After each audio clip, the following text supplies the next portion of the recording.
Sziasztok! Ma egy rövid kis videóval készültem nektek, ami az izületvédelemről fog szólni, vagyis hát elsősorban az izületvédőkről. Úgyhogy nézzük meg, hogy mik is azok az izületvédők. Szóval itt olyan termékekről van szó, amelyek az izület megfelelő működését, az esetleges fájdalmakat vagy az izületi merevségeket segítenek csökkenteni.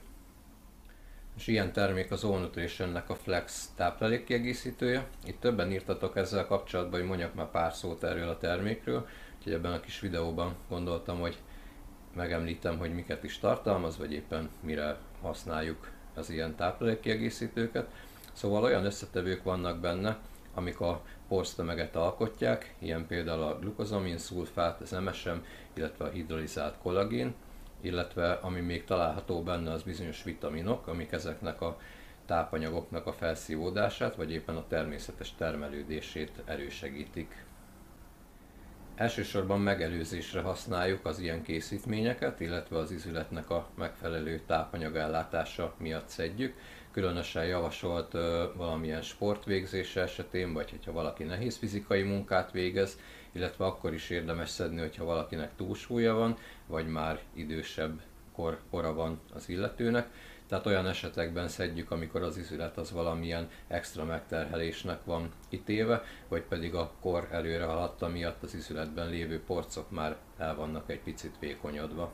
Abban az esetben is segít, hogyha már fájdalmat érzünk az adott területen, ugyanis a benne lévő MSM-nek van gyulladáscsökkentő hatása is, ilyenkor érdemes omega-3-mal és kurkumával kombinálni ezt a táplálékkiegészítőt, ugyanis mind a kettőnek, az omega-3-nak és a kurkumának is van még gyulladáscsökkentő hatása, illetve hát más miatt is az omega-3-nak számos pozitív hatása van, illetve a kurkuma az még az emésztésünket is segíteni fogja egy picit.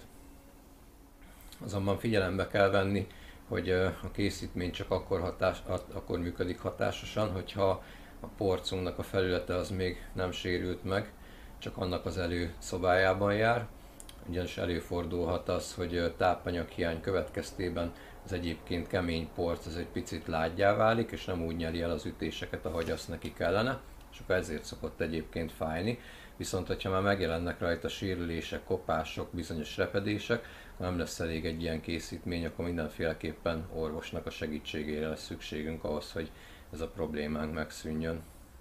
Hosszabb ideig kell alkalmazni ezeket a készítményeket, ugyanis az izommal ellentétben a porcok azok rendkívül lassan veszik föl a tápanyagot, ezért akár 2-3 hónapra is szükség lehet, amíg érzékeljük ezeknek a pozitív hatásait. Viszont azt is meg kell említeni, hogy ilyen esetekben a mozgás sokat segít a porcoknak, a izületeknek a tápanyag felvételében, ilyen ugye például a konditermi edzés is, de csak akkor, hogyha megfelelően végezzük.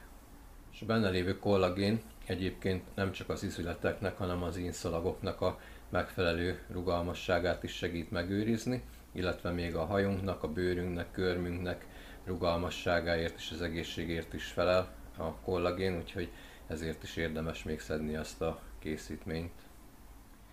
Remélem hasznosnak találtátok ezeket az információkat, hogyha esetleg van még valamilyen kérdésetek a témával kapcsolatban, akkor azt itt kommentben nyugodtan tegyétek fel, és akkor arra válaszolni fogok, illetve a terméket azt megtaláljátok az All Nutrition oldalán, ahol a kódommal kedvezményesen meg is tudjátok vásárolni.